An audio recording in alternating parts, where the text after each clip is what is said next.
ठीक है, तो कैलकुलेट करोगे पैकिंग फ्रैक्शन। आपको पता है what do you mean by packing fraction? Calculate करके बताओ। ठीक है ना, चलो देखो।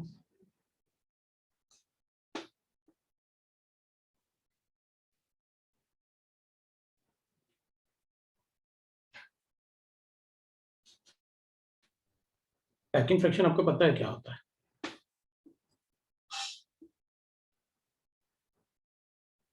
यूनिट सेल भी आपको पता है कैसे एससीपी बनाते हैं।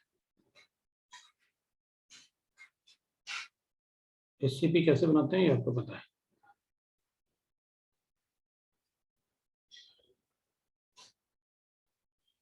एससीपी कैसे बनाओगे ये आपको पता है।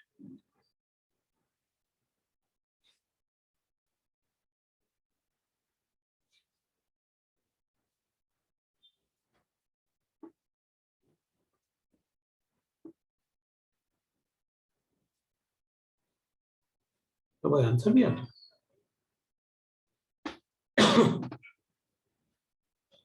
आंसर भी आता है।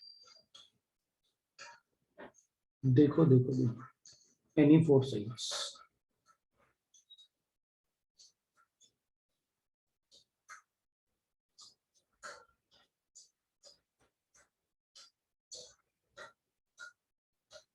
अच्छा ठीक है, एनी फोर साइड। तो एक फेस अपन को ऐसे दिख रहा होगा, अपन को पता है 6 फेसेस है। एक फेस ऐसे होता है,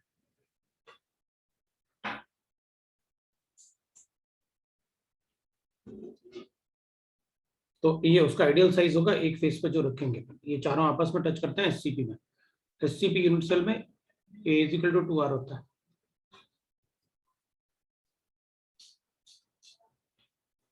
और अपन को पता है कि अगर एक face A is equal to 2r है तो इसका कितना बड़ा साइज होगा ये अपन को पता है।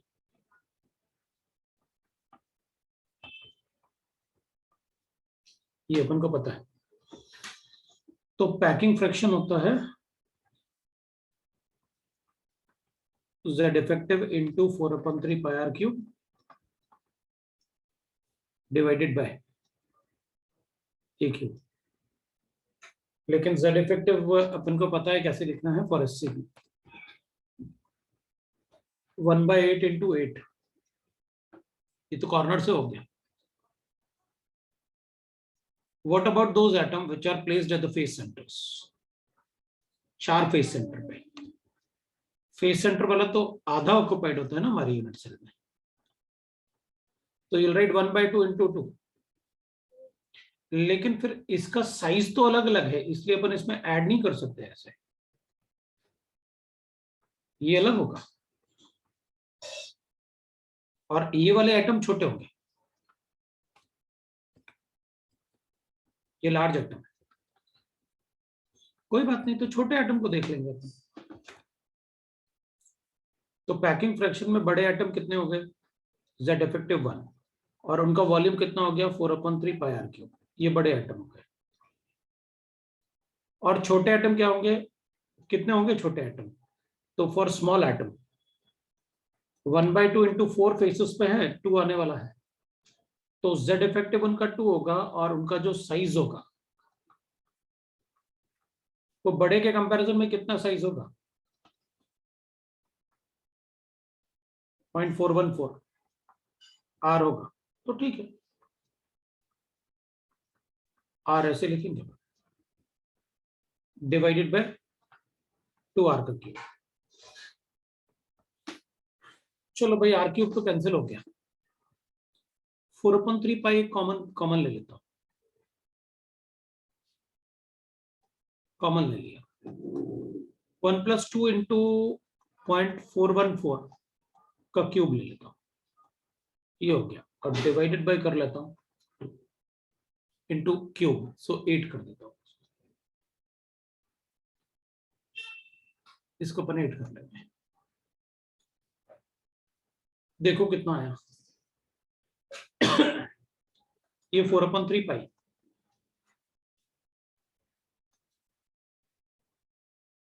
डिवाइड बाय 8 और इनटू ये ब्रैकेट वाला पार्ट कितना आएगा 0.4 ना 4 4 जा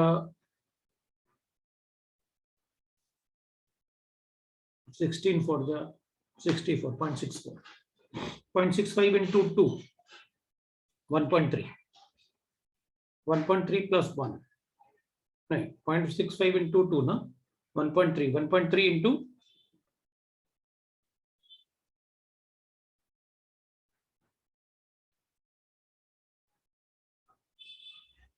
है ना तो ये इससे कैलकुलेट किया ना अपन ने ये वाला यहां से भाई इधर 2 बड़ा आर हो गया और 2 छोटा आर हो गया 2 बड़ा आर 2 छोटा आर 2 बड़ा आर इजिकल टू √2 है ना ये स्क्वायर का डायगोनल है ना फेस डायगोनल स्क्वायर का डायगोनल तो √2 होता है तो अपन ने कैलकुलेट कर लिया ना और a is equal to 2 r given है कैलकुलेट करो ना 0.4 हाँ तो इधर कितना आ रहा था 0.65 into 2 1.3 plus this 2.3 divide by 8 इसको ऐसे करते हैं मेरे पास आएगा 3.14 into 2.3 डिवाइडेड बाय 3 into 2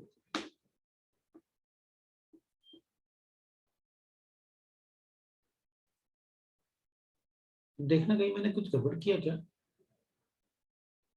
ये तो क्यूब लिया ना मैंने 4/3 पाई कॉमन लिया तो इधर 1 बच गया इधर 2 into 4/3 पाई तो कॉमन लिया था मैंने और ये मेरे पास आया नहीं 0.06 आएगा बताइए क्योंकि 0.4 into 0.4 into 0.4 तो 64 ना और 3 जीरोस हैं तो 0.064 आएगा हाँ तो ये 0.064 आएगा तो इसको 0.065 करते हैं और 0.065 करूंगा तो कितना आएगा 0.065 तो एक और बार ऐड कर लेते हैं क्योंकि वो 2 into 2 करना था ना तो 0.13 है ना कितना आएगा 0.31 हाँ ठीक है 0.13 आ गया सो 1.13 आएगा ये 1.13 आएगा लो भाई कैलकुलेट कर लो 0.13 आ रहा है ये तो ऑलमोस्ट कैंसिल हो गया ना इसको 2 से डिवाइड करते हैं कितना है अपने पास ठीक है देखो भाई कितना है ये भी थोड़ा ज्यादा है और ये भी 1 से थोड़ा ज्यादा है तो एग्जैक्ट कितना आ रहा 0.59 दैट इज द आंसर लो भाई ये आंसर है फ्रैक्शन पहले अगर जब ये छोटे वाले एटम नहीं थे तो 0.52 आता था अभी छोटे वाले एटम आए तो थोड़ा बढ़ गया दैट इज पैकिंग फ्रैक्शन मेरे ख्याल से देख लो भाई आप जितना इसमें और सब्स्टिट्यूशन करोगे ना और एडिशन करते जाओगे मैं कैलकुलेट करता जाऊंगा कोई प्रॉब्लम नहीं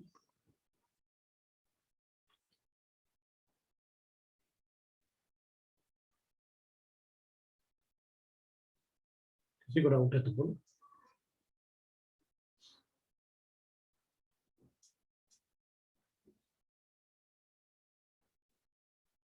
है ना समझ में आया ना सबको कैसे पैकिंग फ्रैक्शन अगर आप छोटे छोटे वॉइड्स को फिल करोगे तो कैसे अपन पैकिंग फ्रैक्शन कैलकुलेट करेंगे एवरीबॉडी गॉट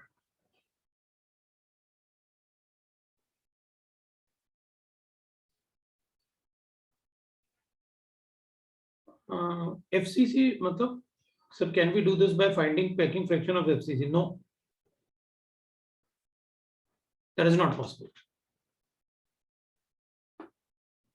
क्योंकि पैकिंग फ्रैक्शन एफसीसी में तो उतना ही बड़े साइज का आइटम रखा होता है फेस पे इसलिए अपन इसमें मर्ज नहीं करेंगे उसको दूसरा क्वेश्चन लिखें दूसरा क्वेश्चन चल देखते हैं।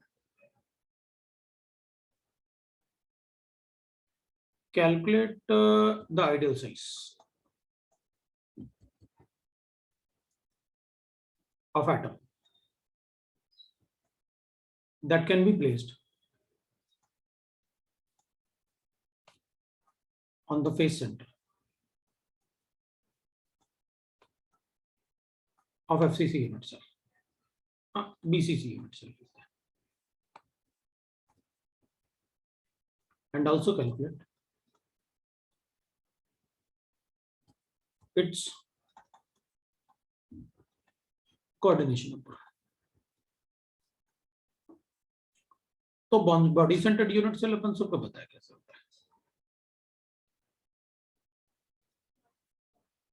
बॉडी सेंटर्ड यूनिट सेल अपन सबको पता है कैसे होता है।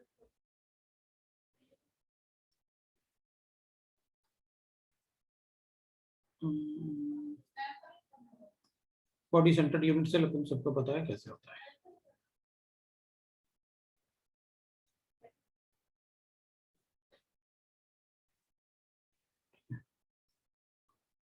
और अपन को कैलकुलेट करना है कि अगर ये बॉडी सेंटर्ड यूनिट सेल है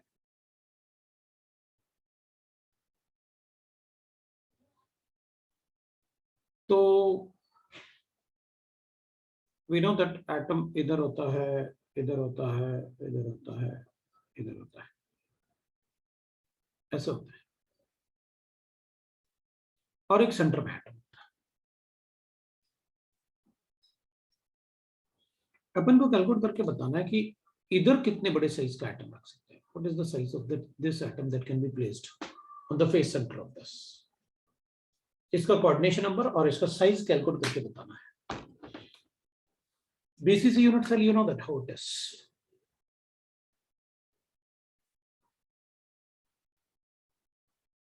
बाकी मैं कुछ बताऊंगा नहीं, बाकी आपको पता है इसलिए मतलब थोड़ा आप यूज करेंगे, मतलब कैसे कैलकुलेट करना है बताओ।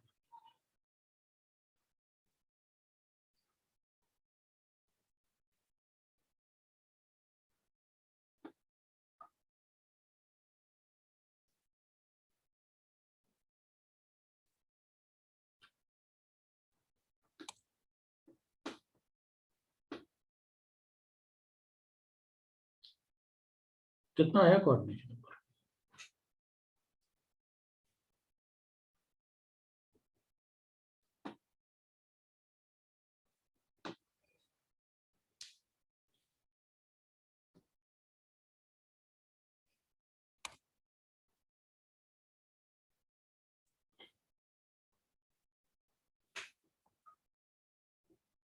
कोऑर्डिनेशन नंबर कितना आया भाई?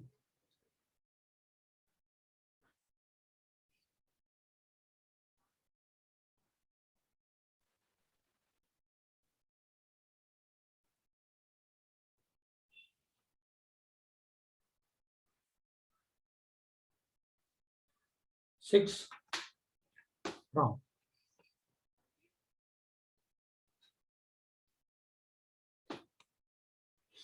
Coordination number 6 is wrong. Coordination number 6 is wrong.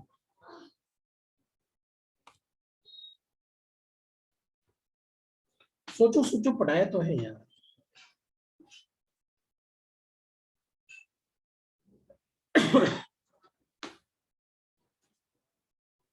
हम्म,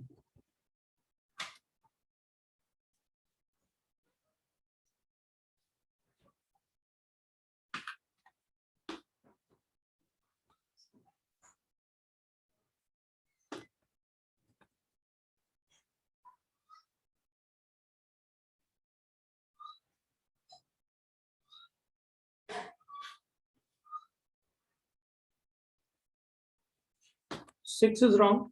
8 पता नहीं कौन है 8 बता रहा है, 9 भी आ गया। अबे ऐसे नहीं करेंगे, हम भी कुछ बोलेंगे। ऐसे तो कोई खेल थोड़ी रहे हैं, हम भी कुछ बोलेंगे, हम भी कुछ बोलेंगे। क्या भाई, 8 9 6 5 4 सब गलत।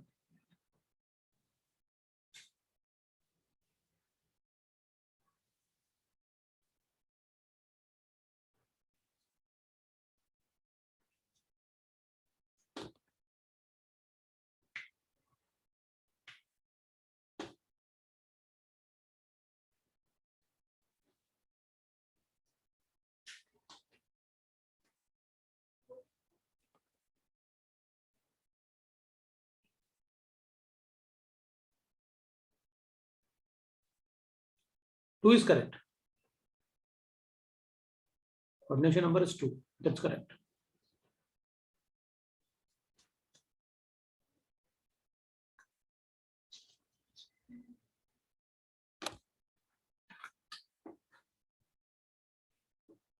अब क्या और क्या बचा हुआ है?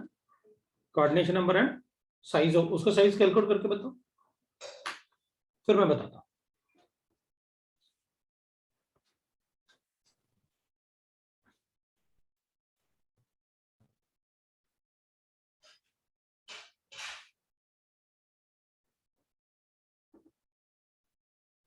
फिर मैं बताता हूँ क्या करना है।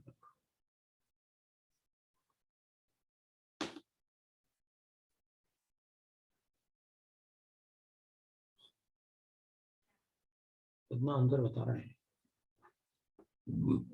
कह रहा है size is equal to √2 divide by √3 -1। थोड़ा ठीक है, कर लेता हूँ। 1.414 को 2 से मल्टीप्लाई करता हूँ, डिवाइड करता हूँ 1.732 से, तो 2 ना, 828.2 -1 मतलब ये नहीं, इधर मल्टीप्लाई करूंगा ना, -1.732 डिवाइड बाय 1.732,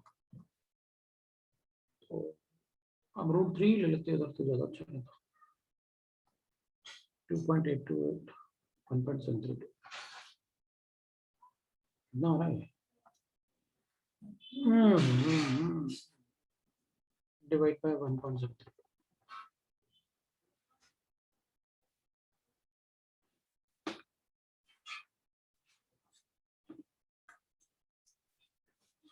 रॉन्ग।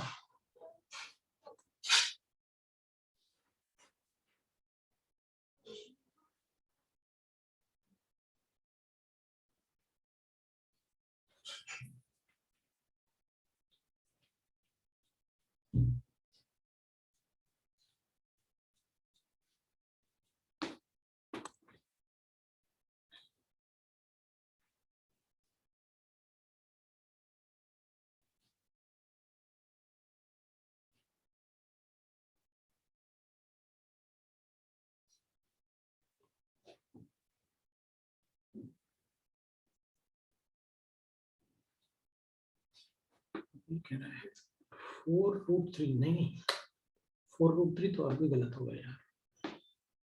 2/√3, 2/√3 मतलब ये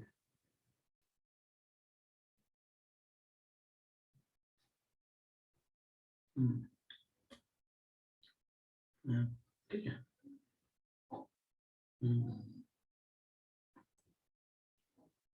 ठीक है, so your answer is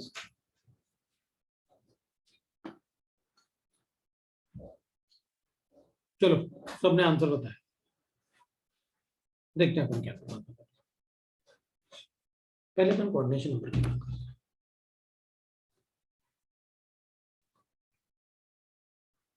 अगर मान लेते हैं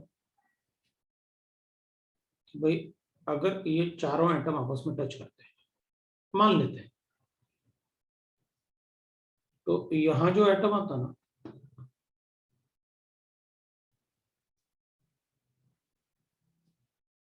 इसका कोऑर्डिनेशन नंबर होता है 4 लेते हैं। और अगर ऐसे एटम रखते हैं उसके ऊपर, जैसे ये वाला एटम अगर टच कर रहा होता एक तरफ से और बॉटम से दूसरा, तो कोऑर्डिनेशन नंबर होता है 6। अब तुमको एक बात अच्छे से पता है कि जिसमें a is not equal to 2r, इसका मतलब है इन एटम को अगर थोड़ा दूर लेके जाओगे, इतना दूर कि ये टच ना करे, तो ब्लू वाले एटम को बाहर निकाल दो। अब आप इन एटम को अगर दूर लेके जाओगे ताकि आपस में टच ना करे,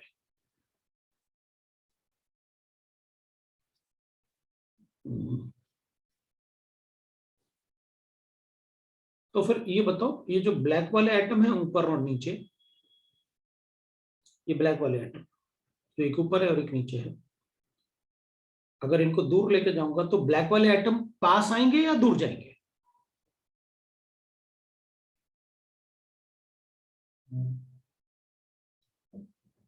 पास आएंगे, क्लोज आएंगे, ठीक है ना।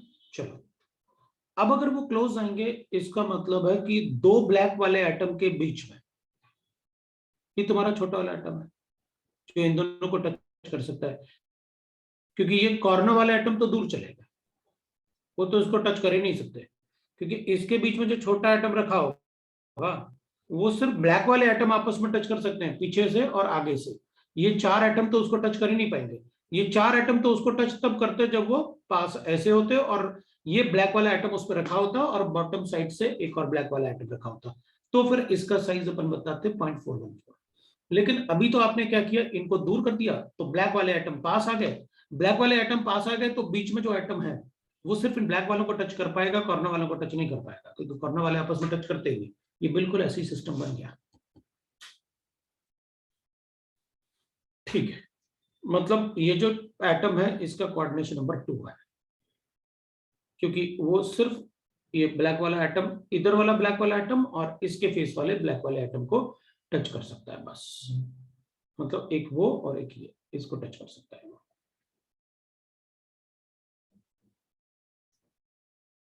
वो सिर्फ इनको टच कर सकता है।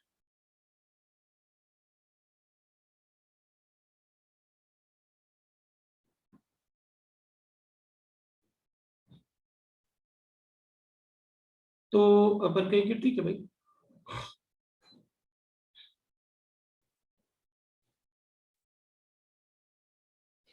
वो उस वाले ब्लैक वाले एटम को और इस वाले ब्लैक वाले एटम को टच कर सकता है, बस इन चारों को टच नहीं कर सकता।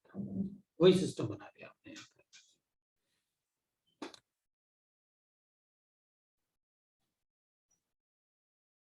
ठीक है, ठीक है भाई। अब अपन ये चेक करते हैं कि उसका साइज कैसे कैलकुलेट करेंगे। तो अपन कहेंगे देखो भाई, हमें ये पता है कि इसका एज लेंथ कितना होता है, 4r is equal to √3a, so a will be equal to 4r by √3। ये इसका एज लेंथ है। अगर इसका एज लेंथ जितना होगा उतना ही डिस्टेंस इसके सेंटर से इसके सेंटर तक का डिस्टेंस होगा। This will be equal to a and this will be equal to a। तो ठीक है, एक बड़ा एटम, उसके बीच में छोटा एटम, एक और बड़ा एटम, और इनका डिस्टेंस मुझे पता है कितना, a is equal to 4r by √3। लिखूंगा 2 कैपिटल R प्लस 2 छोटा r is equal to √3। a is equal to 2 अपन को गिवन है वहां पर, 2r plus 2r is equal to √3, और a अपन को गिवन है 4r बाय √3।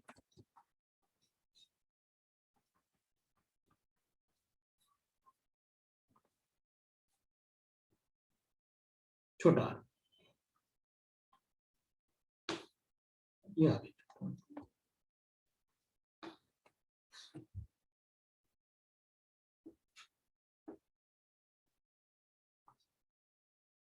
क्वेश्चन में नहीं बोला कि ब्लैक वाले एटम को टच करना चाहिए, मैंने क्वेश्चन में नहीं बोला, मैंने तो पूछा है बताओ मैक्सिमम कितने बड़े साइज का एटम टच करे कि इस बीसी, ये जो बीसीसी है उसके फेस सेंटर पे कितने बड़े साइज का एटम अपन रख सकते हैं। वो मैंने आपसे क्वेश्चन में पूछा था, मैंने ये नहीं कहा कि मतलब ये छोटे वाले एटम को ब्लैक वाले से टच करना चाहिए। अगर वो बोलता तो कोऑर्डिनेशन नंबर काहे को पूछता फिर।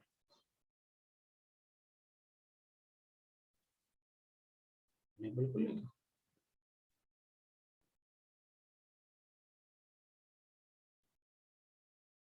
तो अपन ने कैलकुलेट किया कि ब्लैक वाले एटम को ही टच कर सकता है वो इस वाले पार्ट से।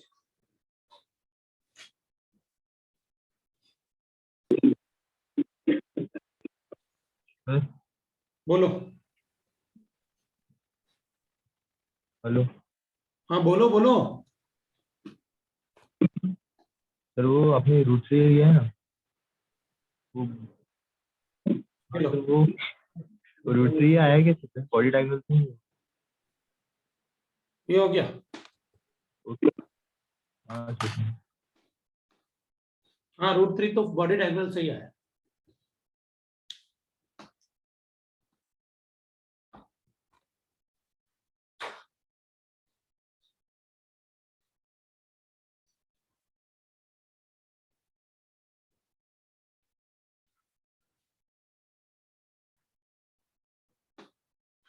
ठीक है, चल दूसरा क्वेश्चन करता है।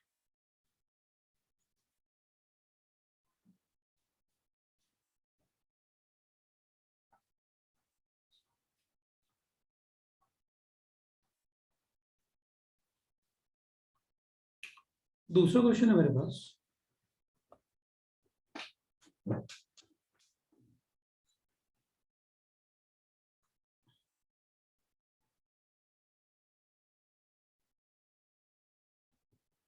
Calculate the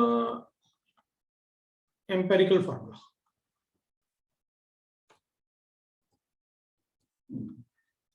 of unit cell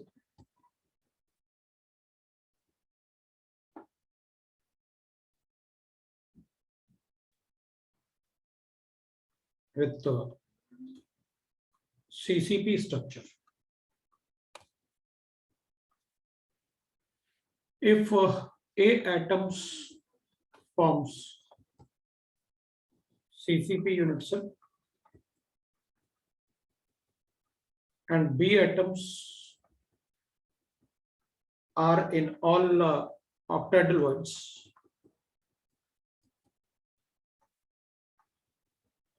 whereas C atom in all tetrahedral voids.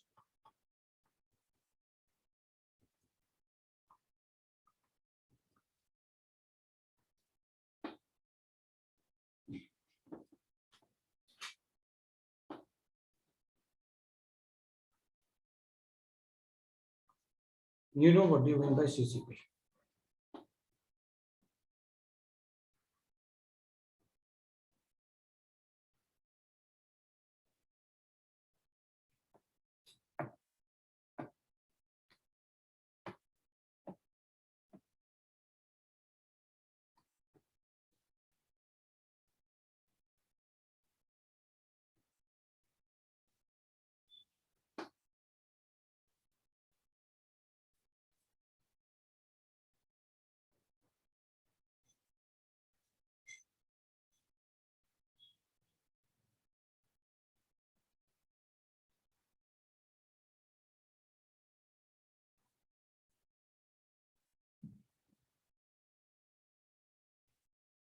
Okay.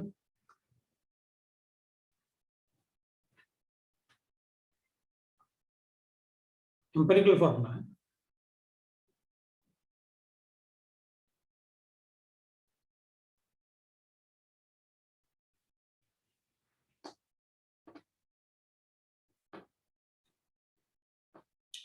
A atoms form CCP.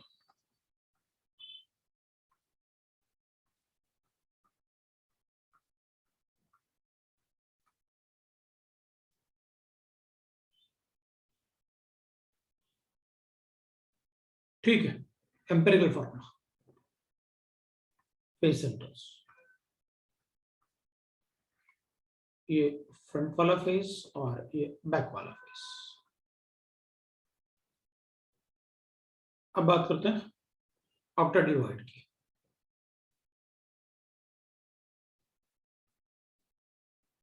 अपन को पता है ऑक्टाहेड्रल वॉइड कहाँ होता है? एज सेंटर पे।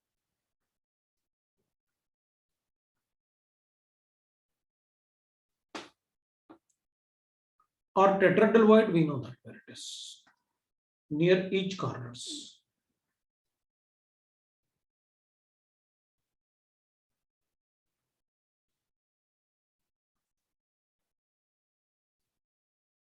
Near each corners. तो A तो यहां से 1/8 होगा, मतलब A विल बी कॉर्नर से हो जाएगा 1/8। A जो होगा वो कॉर्नर से 1/8 हो जाएगा,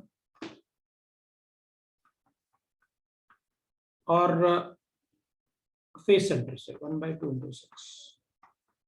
B जो होगा वो एक तो सेंटर में है, प्लस 1/4 इंटू 12 हो जाएगा, और सी जो होगा वो सारा का सारा अंदर ही होगा। लो भाई देखो, तो क्या करेंगे, ए अपने पास आया 4, बी अपने पास आया 4, और सी अपने पास आया 8। तो ये तो मॉलिक्यूलर फॉर्मूला हो गया। तो A B C2 will be the empirical formula. It is the answer.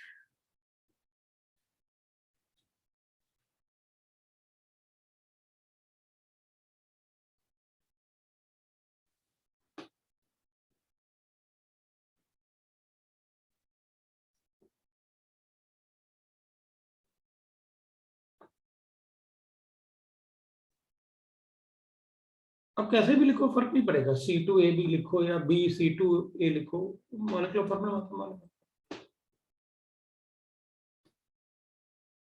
अपन को गिवन थोड़ी है कि पहले इलेक्ट्रोपॉजिटिव कौन सा ज्यादा इलेक्ट्रोपॉजिटिव है, जो ज्यादा इलेक्ट्रोपॉजिटिव होता है जनरली उसको पहले लिखते हैं। जैसे H2 लिखेंगे तो जनरली अपन नहीं लिखते हैं ना OH2, बाकी गलत थोड़ी है वो।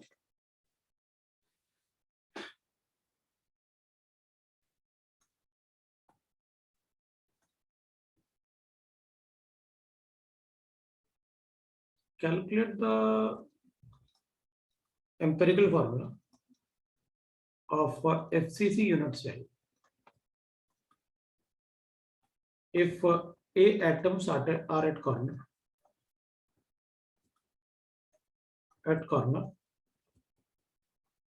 and B atom at face center and C atom at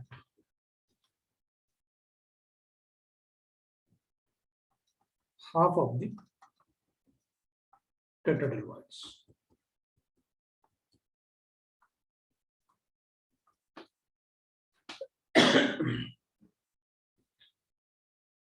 What will be the molecular formula?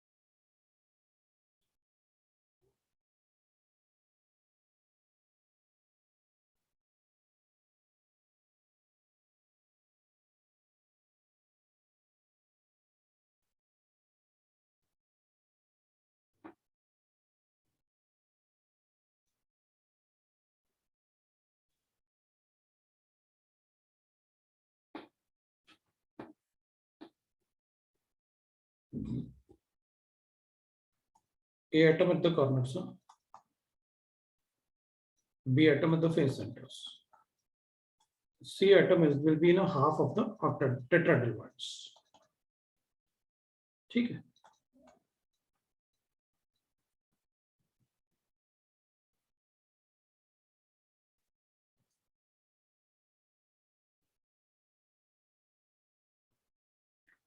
ठीक है।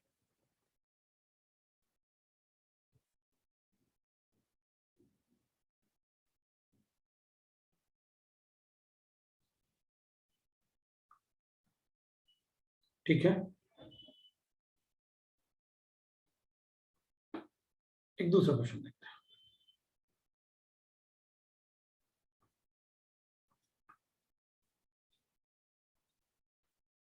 In a FCC unit cell, sir एक मिनट पीछे लो ना। A atom are at रुक जा, क्वेश्चन लिख देते हैं तो बाकी सॉल्व करना शुरू कर देंगे ना अपन, पीछे फिर लिख लेंगे। A atom are at corners, B atom at face centers, and C atom at half of octadivides.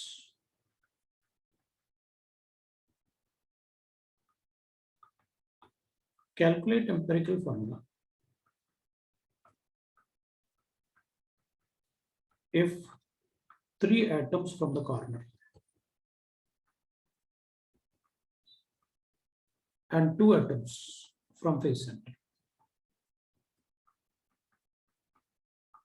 are removed.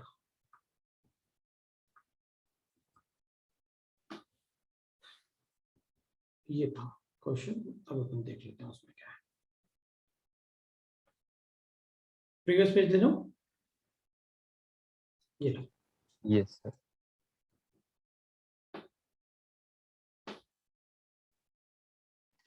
हो गया सर.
चलो तो देखते हैं.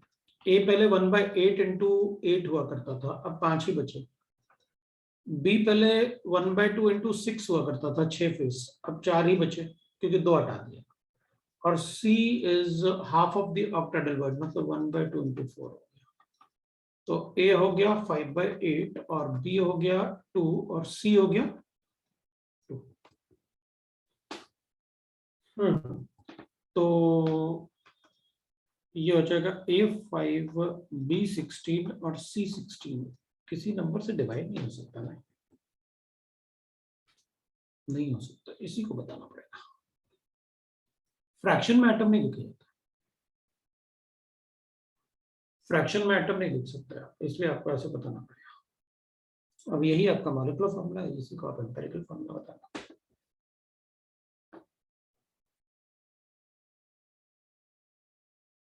ठीक है.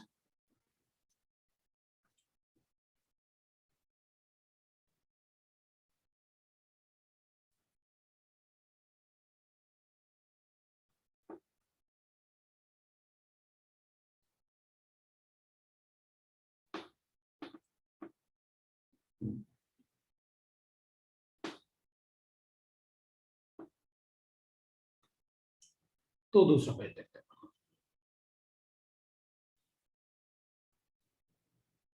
In a FCC unit cell,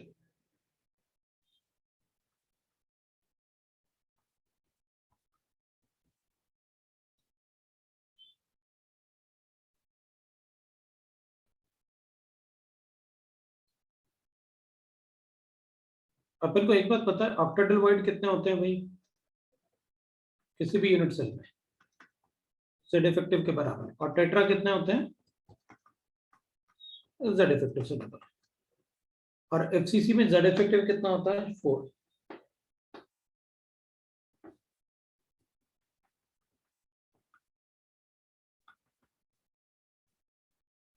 तो ये 4 थे, हाफ फिल कर दिया था. इन एफसीसी यूनिट सेल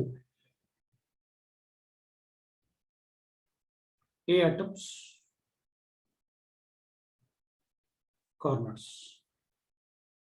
या 1 मिनट रुक जाता है.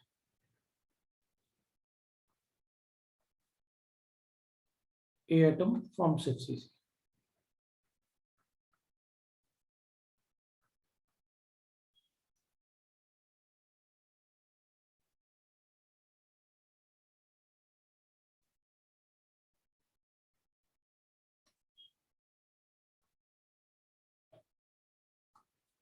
करा कि एटम को रिमूव किया होगा तो जेड इफेक्टिव पे फर्क नहीं पड़ेगा. नहीं, जेड इफेक्टिव तो वही रहेगा. एटम हटा लिया आपने, फिर पूछा था आपने, ये थोड़ी चेंज होगा. ये तो आइडियल शेप है. अब ऐसा थोड़ी होता है कि उसको हटा दिया तो फिर वाइड चेंज हो जाएंगे. वाइड तो वही रहेंगे. आपने हटा के फिर पूछा है तो वो तो आपने एक कंसेप्ट बनाया है कि किसी में डिफेक्ट था, ऐसे बता दिया मैंने. B atom in of all octadial wires, and C atom in all tetrahedral wires.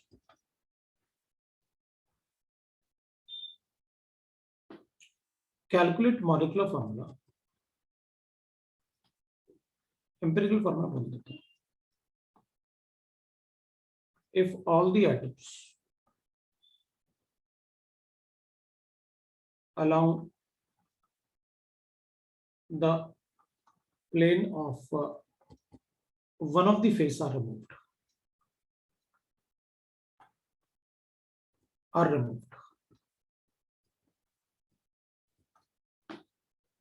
बताओ क्या होगा.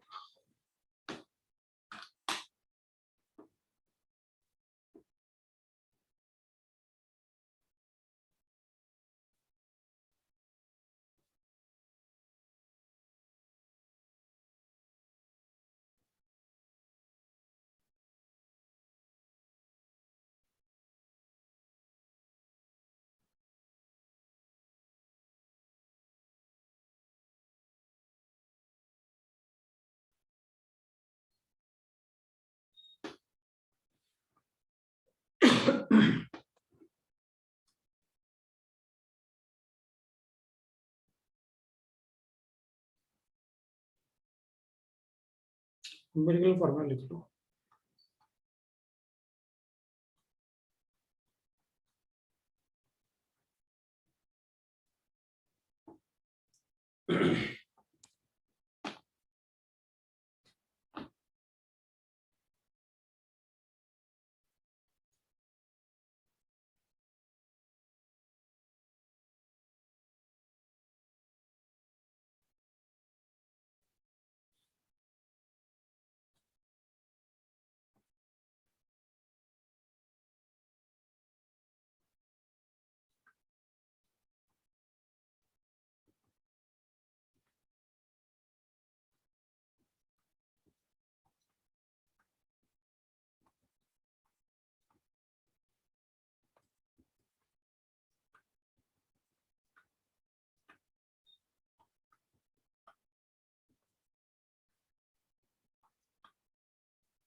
कैंसर होने में कैसे आ सकता है?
क्या है?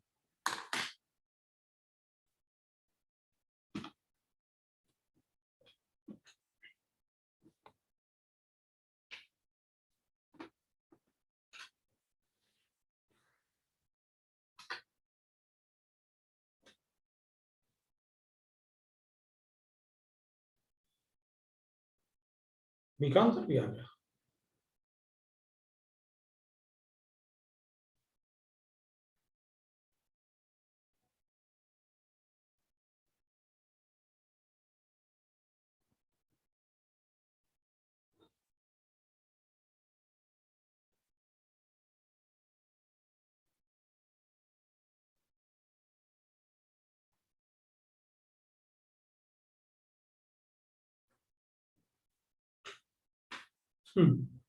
चलो, मेरा भी गलत होगा ना। बिल्कुल, ये इसमें भी होगा, कैलकुलेट करो, अभी वो भी सर होगा। हाँ, फर्स्ट वाले में तो 3 3 है। फर्स्ट हाँ वाले जी। का फॉर्मूला मुझे एक मिनट बता देता हूँ मैं, कितना आएगा। कैलकुलेट करो कितना आया।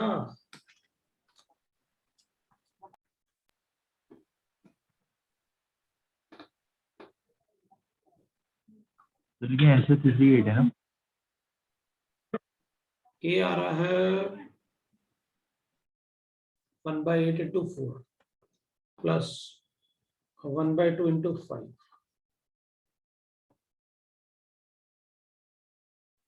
बी आएगा 3 और सी आएगा 8। ये वाला पार्ट कैलकुलेट कर लेते हैं। ये आएगा 1/2 5/2 3, ये आ रहा है यार, देखो जरा, ये आ रहा है A3 B3 C8।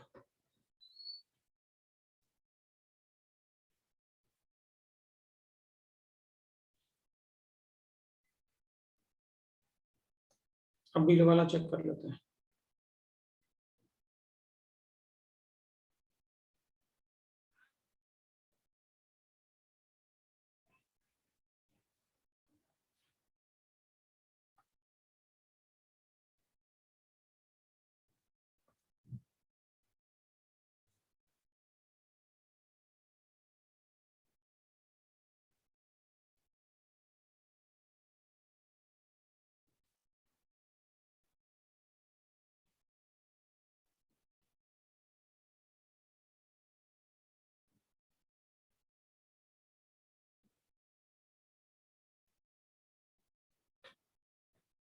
हम्म,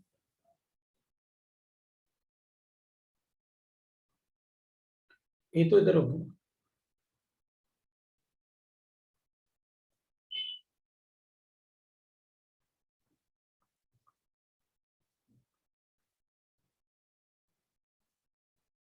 ये फ्रंट वाला ये बैक वाला। तो ए देखना, आप कितने ए निकालोगे। एक तो आपने आपको आपसे जो क्वेश्चन पूछा गया वो ये क्वेश्चन है कि आपने इनको निकाल दो, इस वाले पार्ट को, इस वाले पार्ट को, ये वाले और ये वाले प्लेन के सारे एटम निकाल दो। अगर ऐसा है तो अपन कहेंगे, फिर मुझे एक बात पता है कि बी कहां पर था ऑक्टेडल वाइड में, तो यहां से बी भी निकलेंगे। ये 1/4,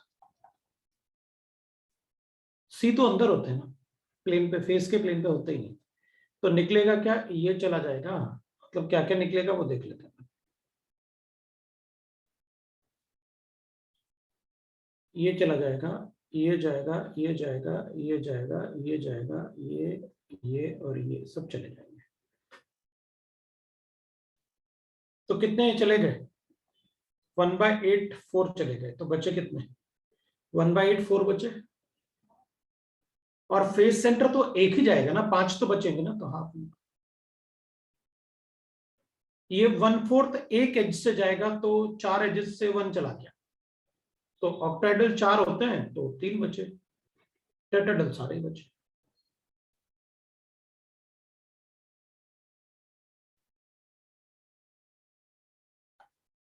हाँ जी।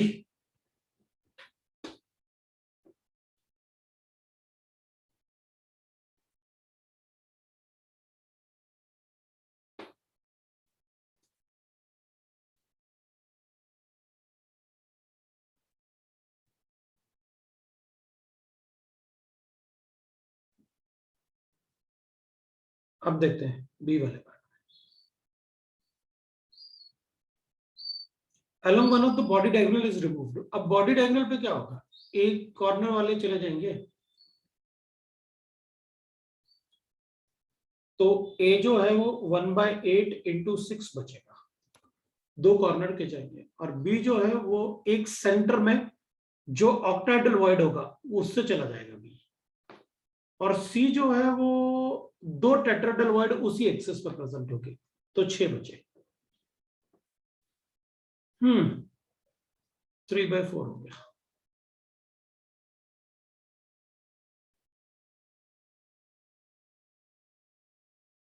तो बी वाला मेरे पास आ रहा है A 3/4, B 3, C 6, सबको 4 से मल्टीप्लाई कर दो।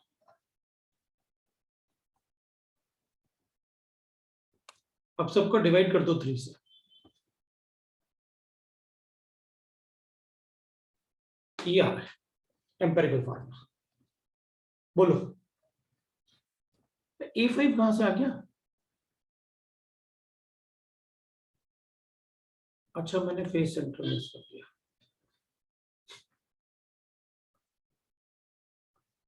चलो ये तो समझ में आ गया कि क्या करना था, कर दो फटाफट। लेकिन फेस सेंटर एक भी नहीं जाएगा है। 1/8 इंटू 4 कितने, 6 बचे थे ना, थोड़ा सा भी पार्ट मिस होता है सब गड़बड़ हो जाता है। फेस सेंटर से लिख लेता हूँ 1/2 इंटू 6। बी तो 3 थे और सी अपना 2 गया था तो 6 बचा था। इसको जरा कैलकुलेट कर लो कितना आ रहा। 3 ये हो गया और 3/4 ये हो गया।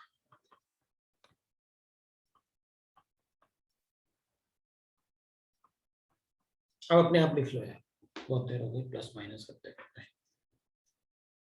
अब कोई डाउट हो तो पूछ लेना। हाँ अब ये वाला बताओ, लास्ट वाला।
तो लास्ट वाले में बचेंगे ना अपने पास, तो वी नो दैट लास्ट वाले में क्या करना है। मतलब एक ऐसे बना देते हैं, यूनिट सेल बना लेंगे। अरे इधर बना देते हैं।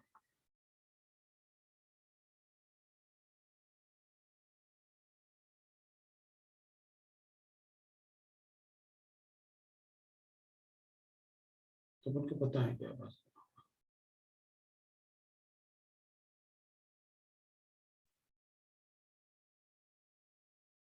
तो आप इसमें से जो हटाने की बात कर रहे हो वो ये वाले हटाने की बात कर रहे हो। तो आप एक तरीके से ये वाला ये वाला ये वाला अरे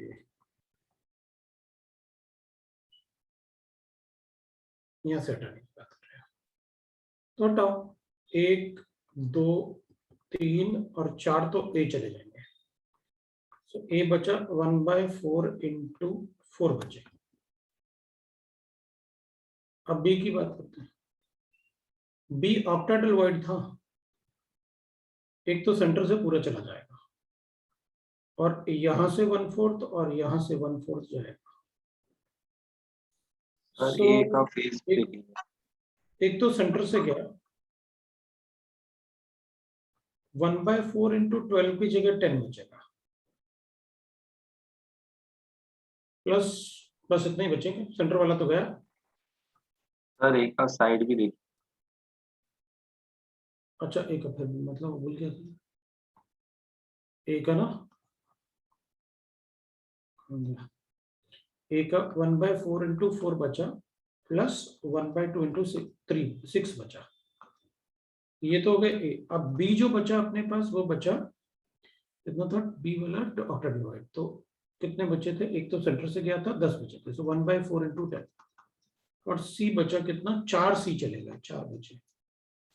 उस प्लेन में 4 टेट्राहेड्रल वॉइड होंगे ईच कॉर्नर के पास वाले, लिख लो भैया, सॉल्व करो कितना है। ये तो हो गया 1 3 हो गया,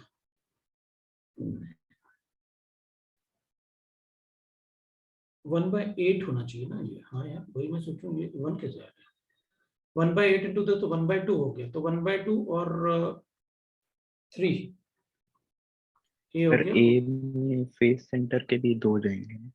हाँ ये वाले, हाँ 2 सर जाएंगे। 2 फेस सेंटर ऊपर और नीचे के। अच्छा ये वाले भी तो जाएंगे, 4 ही बचे, 2 बचे, लो भाई कैलकुलेट कर लो। बी हो गया 10/4 और सी हो गया 4, तो ये हो जाएगा अपने पास 5/2,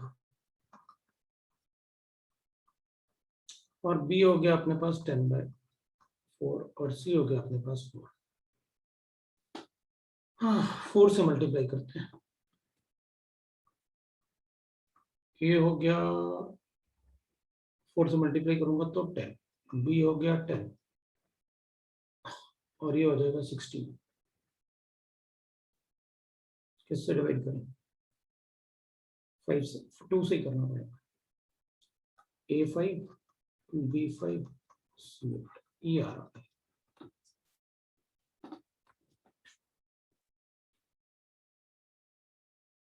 ये आ गया अपने पास आंसर। तो अब अपन को सारे के सारे यूनिट सेल पता चल के कैसे होते हैं।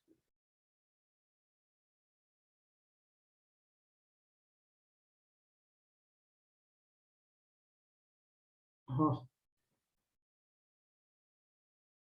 फेस डायगोनल से रिमूव करेंगे तो 2 फेस सेंटर जाएंगे, बिल्कुल जाएंगे, बिल्कुल, वी गॉट दिस। अब बताओ क्या डाउट है, बताओ पहले के क्वेश्चन में, मतलब कौन से पहले के क्वेश्चन में, पेज नंबर 5 में या 4 में, 4 में, ये लो, ये है, बताओ क्या डाउट है।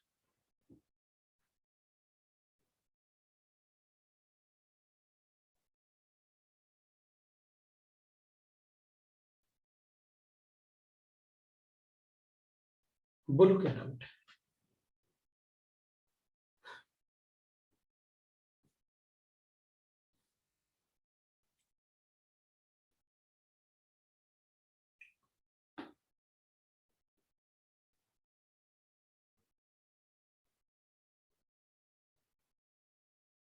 हमने तो पहले बनाया था, उसके बाद हमने एक एक करके हटाया, तो वर्ड क्यों अफेक्ट होगा, शेप तो वही रहेगा, एटम नहीं।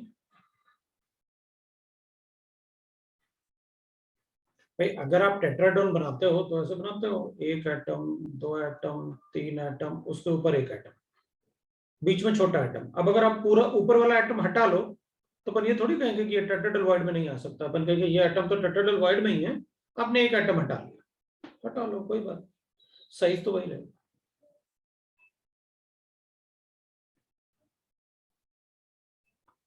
इस क्वेश्चन में एटम हटाया आपने,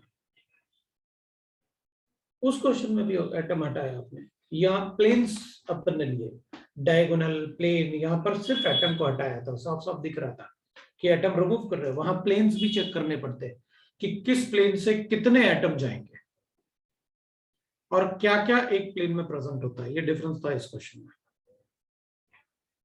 90% केसेस में ऐसा ही क्वेश्चन आता है, मेंस में भी और एडवांस में। एडवांस में थोड़ा कैलकुलेशन भी होगा, मेंस में तो ऐसे ही क्वेश्चन आएगा। तो ये आपका इतना क्वेश्चन काफी है। अब आप सॉलिड स्टेट सॉल्व कर सकते हो।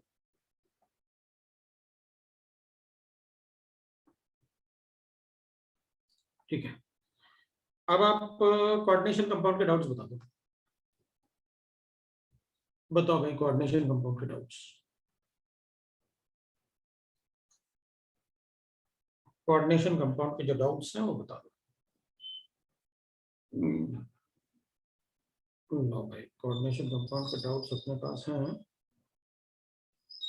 एक्सरसाइज 3 के पार्ट 2 में 6, 22, 37, 40। ठीक है, क्वेश्चन नंबर 6 लिखते हैं।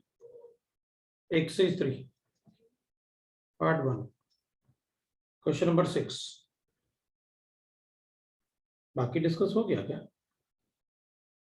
पार्ट 2 भी पूरा डिस्कस करना है। पार्ट 2 पूरा होमवर्क होना चाहिए। पार्ट 3 एक मिनट, चलो क्वेश्चन नंबर 6।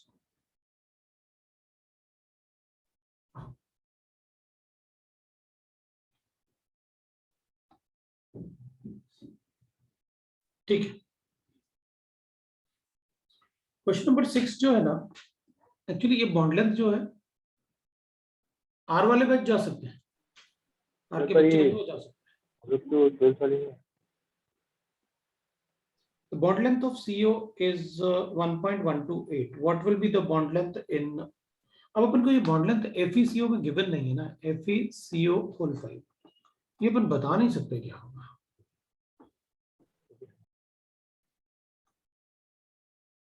तो ये जो वैल्यू है ना, यहाँ पर जो अपन को गिवन है कि भाई बॉन्ड लेंथ CO का बॉन्ड लेंथ ये होता है अगर इंडिविजुअल कार्बन मोनोऑक्साइड 1.128 ये होता है एंगस्ट्रॉम। लेकिन इसमें तो बैक बॉन्डिंग भी होती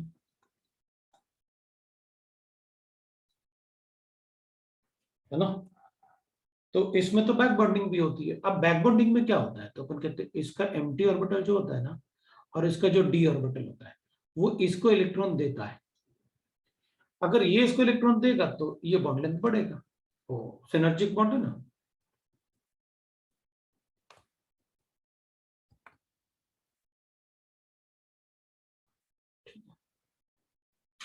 तो सिनर्जिक बॉन्ड होगा तो बॉन्ड लेंथ बढ़ेगा। अगर बॉन्ड लेंथ बढ़ेगा तो इससे तो बड़ा ही होगा। तो इससे बड़ा ऑप्शन गिवन है यार, 2 गिवन है। एक्चुअली ये वैल्यूज एनसीईआरटी में गिवन है कार्बन मोनोऑक्साइड के लिए, कि अगर सिनर्जिक बॉन्ड में इसका बॉन्ड लेंथ कितना बढ़ता है वो अपन को गिवन है, एनसीईआरटी में गिवन है, इसलिए पूछ सकते हैं, याद करो। बाकी बॉन्ड लेंथ बढ़ेगा ये अपन को पता था।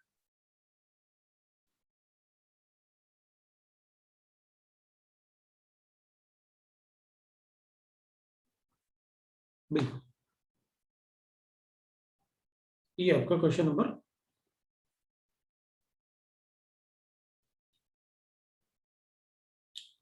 22-26 बताना मुझे, 22 and 26। 22 में आपने कहा geometrical shapes of the complexes formed by reaction of Ni plus 2, Cl negative, Cn negative and H2O respectively are। देख भाई, लोअर ऑक्सीडेशन स्टेट है ना, तो जनरली में कोऑर्डिनेशन नंबर ना with the ligands like this, क्योंकि ये तो हाइड्रेशन शो करेगा। सो अगर कोऑर्डिनेशन नंबर, वैसे तो मुझे 4 ही बनाना चाहिए, लेकिन H2O 4 नहीं बनाता।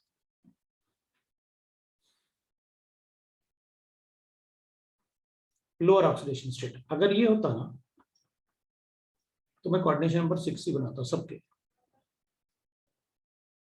तो कोऑर्डिनेशन नंबर अगर ये 4 होगा ना, तो कोऑर्डिनेशन नंबर 4 के साथ इसका sp3 बताऊंगा, इसमें dsp2 बताऊंगा, और वाटर के लिए भी sp3 बताऊंगा। लेकिन वाटर कोऑर्डिनेशन नंबर 4 बनाता नहीं है क्योंकि हाइड्रेशन है ना, सो इसमें अपन ऑक्टाहेड्रल बोल सकते हैं। पहले वाले दोनों तो sp3, मतलब मुझे टेट्राहेड्रल और स्क्वायर प्लेनर बताना ही बताना है। एक ही ऑप्शन था अपने पास,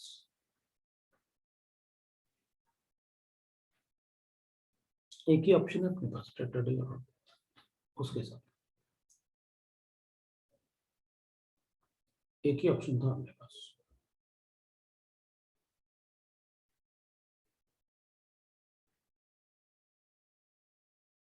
फिर दूसरा अपन से कह रहे हैं कि सर मतलब 21 में भी डाउट है एक और, ठीक है 21 का डाउट देख लो। Total number of geometric isomers for the complex RHCl this, हाँ तो ठीक है ना, ABCD गिवन है और ये DSP2 है, चारों लिगेंड डिफरेंट है, तो आंसर इज 3। भाई जो मेटल गिवन है वो 3D नहीं है, मतलब DSP2 hybridisation, all ligands are different. 3 किसी एक को कांस्टेंट कर पकड़ लो, उसको फिक्स कर दो पोजीशन, बाकी उसके अपोजिट लिखते जाओ, 180 पे एक बार बी, एक बार सी, एक बार डी, जैसे मैंने क्लास में किया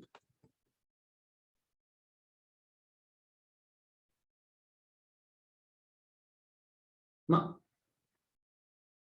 सीओ और सीओ को कब बताया मैंने कि ये CO can not be the impedance ligand, नहीं। ज्योमेट्रिकल आइसोमर पूछे, ऐसे क्यों करोगे आप? नहीं, और उसने पूछा है सिर्फ ज्योमेट्रिकल आइसोमर्स, उसने कहा पूछे कि total number of isomers.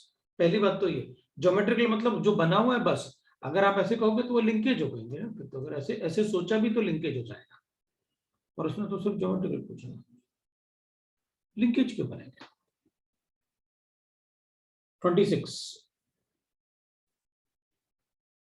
NiCl2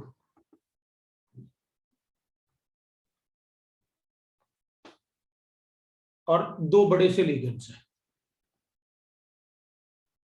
large ligand, अच्छी बात है। Exhibit temperature dependent magnetic behaviour, अच्छा इसमें मैग्नेटिक बिहेवियर टेम्परेचर डिपेंडेंट है, चलेगा। Paramagnetic or diamagnetic, the coordination number geometries of Ni+2 in the paramagnetic and the diamagnetic cases, तो अपन को पता है ना Ni है ना, D8 होता है ना। अगर पैरामैग्नेटिक होगा तो sp3 है, और डायमैग्नेटिक होगा तो सारे पेयरिंग हो जाएंगे, तो dsp2 है, ऑल पेयर। भाई पैरामैग्नेटिक में 2 अनपेड इलेक्ट्रॉन होंगे ना, और अगर सारे के सारे पेयरिंग होगी तो अपन को पता है ना 8 इलेक्ट्रॉन, डायमैग्नेटिक होगा ये डाया हो जाएगा।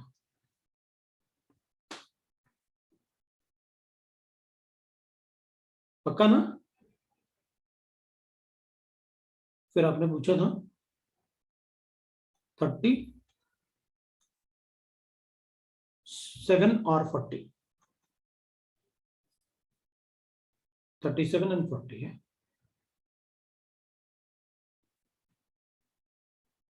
ऑक्टाहेड्रल इज मोर स्टेबल, मतलब I didn't get it, octahedral कहां से आता है? हाँ ऑक्टाहेड्रल टेट्राहेड्रल के कंपैरिजन में काफी ज्यादा स्टेबल होंगे। 37 and 40, एक मिनट है, 37 में मुझे गिवन है द ज्योमेट्रीज ऑफ अमोनिया। देख भाई अमोनिया के साथ ज्योमेट्रीज बतानी है, Ni+2 है, Pt+2 है और Zn+2 है। लोअर ऑक्सीडेशन स्टेट ना, ठीक है। अब रिस्पेक्टिवली आर, भाई देखो आप जो मर्जी कर लो, जिंक तो sp3d2 या फिर sp3 ही होगा, ऑक्टेटल हो सकता है। प्लैटिनम को मुझे स्क्वायर प्लेनर बताना ही पड़ेगा, मतलब आप प्लैटिनम को स्क्वायर प्लेनर बताओगे ही बताओगे।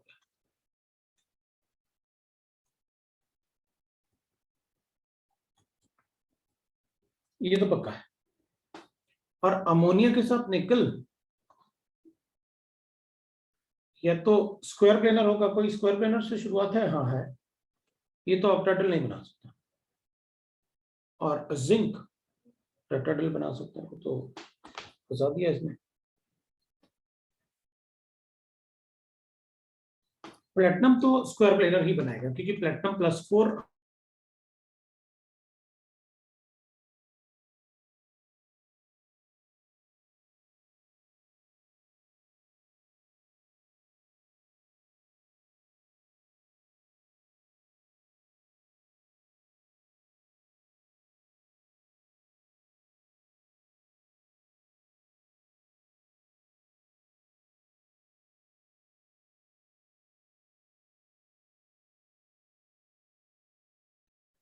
ये होगा तो DsP2 होगा, मतलब स्क्वायर प्लेनर। ये होगा तो D2sp3, ये sp3d2 होगा स्क्वायर प्लेनर। ये और प्लेटिनम और जिंक, जिंक में आप जो मर्जी कर लो, आप या तो sp3 बता सकते हो या फिर दैट इज sp3d2 बता सकते हो। तो ये ऑक्टा और ये भी ऑक्टा, ऐसा कोई ऑप्शन है क्या जिसमें 2 ऑक्टा गिवन हो? कोई ऑप्शन नहीं है। तो मुझे इसका ऑक्टा ये तो नहीं बनाना है, और इसका sp3 बताना पड़ेगा। तो अपन कहेंगे इसका स्क्वायर प्लेनर, अगर मैं ऐसे बनाता हूं तो इसका स्क्वायर प्लेनर। तो अगर अपन चेक करेंगे तो स्क्वायर प्लेनर के बाद मान लो ये टेट्रा है, इसके +2 होने की वजह से ये सिर्फ स्क्वायर प्लेनर हो सकता है। इसलिए मेरा आंसर सिर्फ ए के अलावा कोई मैच नहीं कर रहा,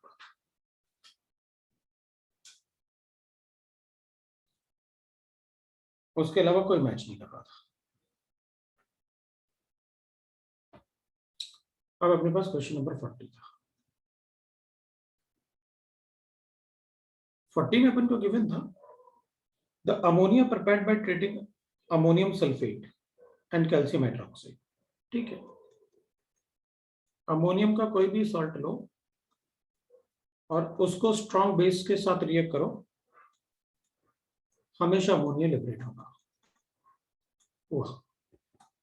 प्लस कैल्शियम सल्फेट फॉर्म होगा, plus water. This is completely used by NiCl6 NiCl2 6H2. तो Cl will be displaced by ammonia. So NiNH3 whole 6 Cl2 बनेंगे। 6 वाटर मॉलिक्यूल को मैंने अमोनिया से डिस्प्लेस कर लिया। मुझे पता था मुझे ये कितने चाहिए, तो स्टेबल कंपाउंड है। Assume that both the reactions are 100% complete. मतलब अब अलग अलग लिख लेते हैं तो ज्यादा अच्छा रहेगा, क्योंकि कुछ कुछ वो रिएक्शन की बात कर रहा है। तो यहां पर मुझे अमोनिया चाहिए और ये NiCl2.6H2O के साथ रिएक्ट करेंगे, ये बनाएगा +6H2O बनाएगा। 1584 gram of ammonium sulfate and this was used. So this is 1584 gram of this is used with 952 gram of this. ठीक है। In preparation, the combined weight of gypsum and nickel ammonium coordination compound thus formed is, मुझे इसका weight of gypsum और इसका wait बताना है, कितना होगा टोटल, बता दो। इसके मोल से इसके मोल्स कैलकुलेट कर लो। थ्राइस है तो ये थ्राइस लेना पड़ेगा इनको सही। ठीक है ना,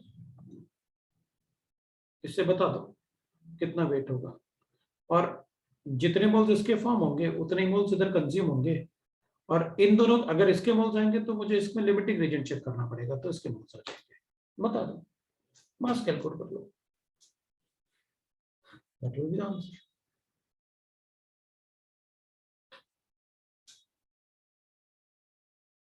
ठीक है, तो दोनों के मास आ जाएंगे।